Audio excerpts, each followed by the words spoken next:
হযরত আবু বকর সিদ্দিক উঠে দাঁড়ালেন। ইয়া রাসূলুল্লাহ হাবিবাল্লাহ, আমি আবু বকর আপনার কাছে ইজাজত চাই। ইয়া রাসূলুল্লাহ হাবিবাল্লাহ, আমিও কিছু ভালো লাগে, হুজুর আপনি যদি ইজাজত দেন আমি আবু বকর তাআলা আপনাকে বলবো।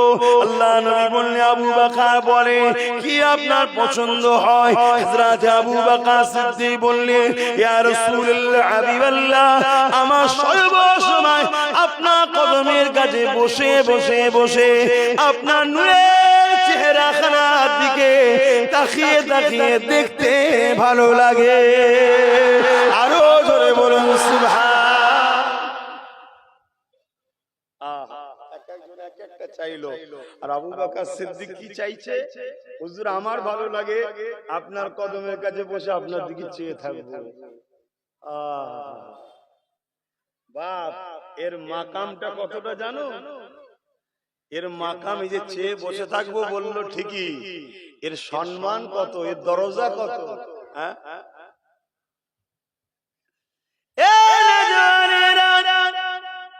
হযরত আবু বকর সিদ্দিক আরো বলতে লেগেছে, ইয়া রাসূলুল্লাহ হাবিবাল্লাহ, আমার আরো ভালো লাগে আমি আবু বকর মেহনত করে কষ্ট করে করে হালাল ইনকাম করে নিয়ে আসবো, আপনার কদমে দিয়ে দেবো, আপনি যেমন করে খুশি নিজাতে খরচ করবে। আবু বকরের ইজাজত লাগবে না, আবু বকরও জিজ্ঞাসা করবে না। ইয়া রাসূলুল্লাহ, এটা আমাকে দ্বিতীয় ভালো লাগে। 3 নম্বর ভালো লাগে, ইয়া রাসূলুল্লাহ হাবিবাল্লাহ, সর্বসময় আপনার সঙ্গে আমি আবু বকর গোলামি করার জন্য আপনার কাছে হাজির থাকবো। আল্লাহ নবী বড় খুশি হয়ে গেলে আসমানের দিকে হাতটা তুলে দিলে, আল্লাহ আমার আবু বকরের দোয়া আপনি কবুল করে, আমি আবু বকরের মনের আশা কবুল করে। আমার রাসূলুল্লাহ দোয়া মিস হলো না। আল্লাহ পাক কিভাবে কবুল করছে দেখো। এই যুবকেরা আমার নবী পাক ইজাজত দিয়ে দিলে, এ আবু বকর আমি হিজরত যখন করব আমার হিজরতের সাথী তুমি হবে, অন্য কাউকে বলেনি, আবু বকরকে বলেছে। অনেক বড় কথা। 6 মাস পরে আবু বকরের দরজার গোড়ায় আল্লাহ নবী যখন পৌঁছে গেলে হালকা করে সালাম দিলেন, আওয়াজ দিলে সঙ্গে সঙ্গে আবু বকর লব্বাইকা ইয়া রাসূলুল্লাহ, লব্বাইকা ইয়া হাবিবাল্লাহ, লব্বাইকা ইয়া সফিউল মুসলিমিন, লব্বাইকা ইয়া ইমামুল মুরসালিন, এই বলে দরজা খানা খুলে দিলে। আল্লাহ নবী জানিয়ে দিলে, এ আবু বকর আজকে আমি আসবো, এটা তুমি কি করে জানলে?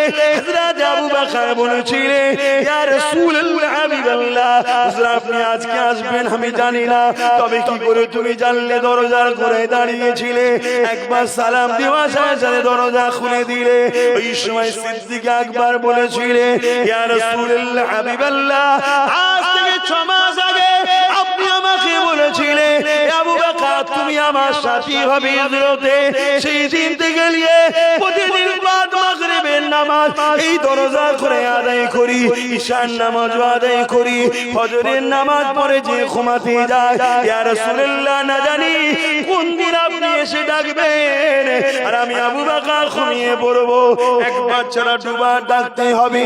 কিয়ামতের দিন আল্লাহ যদি বলে, এ আবু বকর তোমার ঘুমটা আগে হয়ে গেল, আমার হাবিবকে দুবার ডাকতে হলো, আমি আবু বকর জবাবটা দিতে পারবো না। ইয়া রাসূলুল্লাহ হাবিবাল্লাহ, সেই দিন থেকে নিয়ে আমি আবু বকর আপনার জন্য প্রতিদিন বাদ মাগরিব থেকে নিয়ে ফজর পর্যন্ত এই দরজার গোড়ায় ঠেক দিয়ে কাতার কাটলে নিয়ে রেডি হয়ে আপনার অপেক্ষায় হাজির আছি। আরো জোরে বলুন সুবহান। এ যুবকেরা এবারে চলুন, ওই যে বলেছিল ইয়া রাসূলুল্লাহ আপনার কদমে স্বর্গের গোড়ায় বসে আপনার নূরের নজরে দুঃখের দিকে তাকিয়ে থাকবো, এটা আমি আবু বকরের বড় পছন্দ হয়।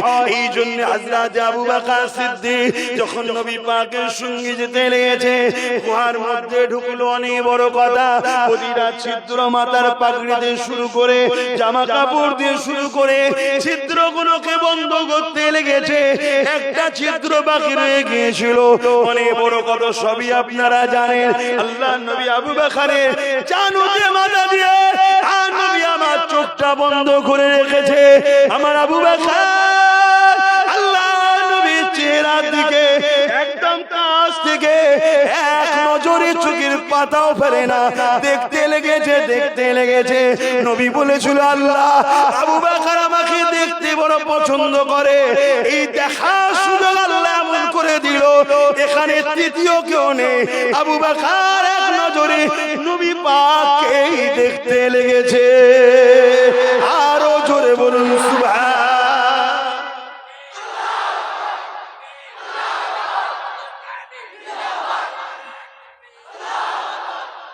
বাপ জান আমার, নবীর প্রেম সবার উপরে, নবীর আদব সবার উপরে, এটা কে করেছে? জোরে বলুন। আল্লাহ। আল্লাহর ফয়সালা মানবেন না মানবেন না?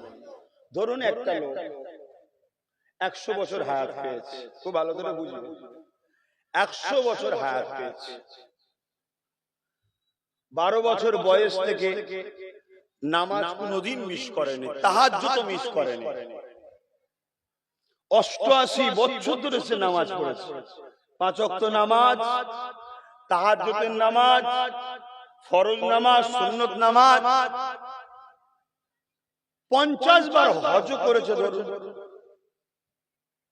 500 মসজিদ বানিয়েছে ধরুন, 5000 মাদ্রাসাও বানিয়েছে ধরুন। এই লোকটা ভালো লোক না খারাপ? একটু জোরে বলবেন না? গরমে কি হাঁপিয়ে যাচ্ছে? হাঁপানোর কথা তো আমার, কেন এই গরমে কথা বলা খুবই কষ্ট, কিন্তু জানি না কখন যেন নবীর কথা বলতে গেলে, আল্লাহর কথা বলতে গেলে কখন কিভাবে আল্লাহ বলিয়ে দিচ্ছে আল্লাহই ভালো জানে। বলুন আলহামদুলিল্লাহ। এই লোকটা ভালো লোক না খারাপ? আল্লাহ পাক কোরআন পাকের মধ্যে জানাচ্ছে, তোমাদের গলার আওয়াজ যদি রাসূলুল্লাহর গলার আওয়াজের উপরে চলে যায়, তোমাদের জিন্দেগীর সমস্ত আমল বরবাদ করে দেবে।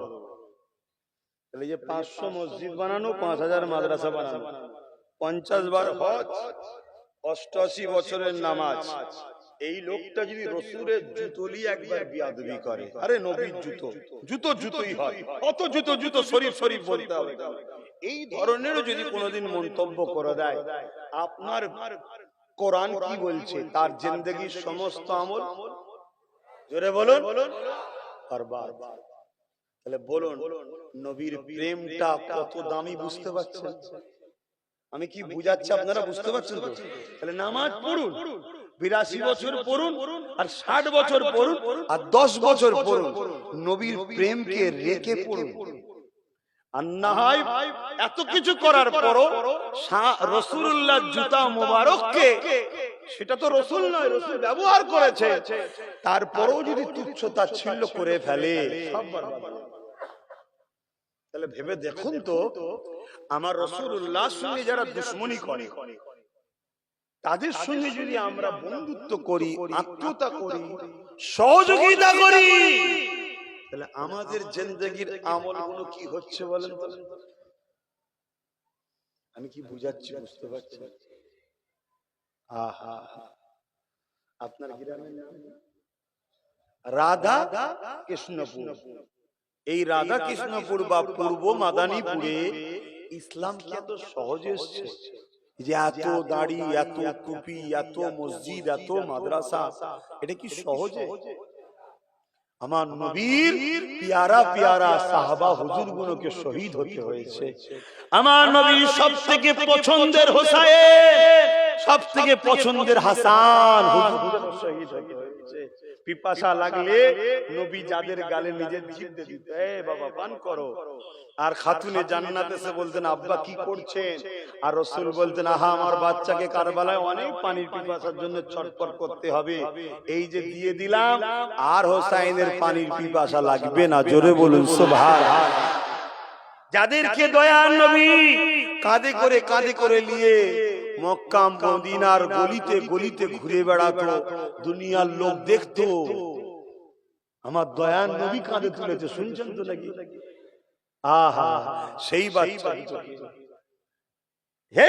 দুটোকে এই ইসলাম হক। ইসলাম মানে আমরা অনেকে মনে করি দাড়ি টুপি নামাজ রোজা, হ্যাঁ এটা ইসলাম, কিন্তু এর আগে ইসলাম আর কিছু আছে। ইসলামের সবথেকে প্রথম কাজ হচ্ছে অন্যায় মিটিয়ে সমাজে শান্তি প্রতিষ্ঠিত করা। জোরে বলুন সুবহানাল্লাহ। আমার নবী প্রথম 10 বছর 11 বছর এই পৃথিবীতে শান্তি প্রতিষ্ঠিত করেছিলেন। তারপরে নামাজ এনেছে মেরাজ থেকে, রোজা এনেছে, এগুলো তারপরে। কিন্তু আমাদের কনসেপ্ট এমন ভাবে তৈরি করে দেওয়া হয়েছে, আমরা মনে করি নামাজ রোজা দাড়ি টুপি হয়ে গেছে মানে ইসলাম হয়ে গেছে। না, ইসলাম অন্যায়কে মিটাবার নাম, ন্যায়কে প্রতিষ্ঠিত করার নাম।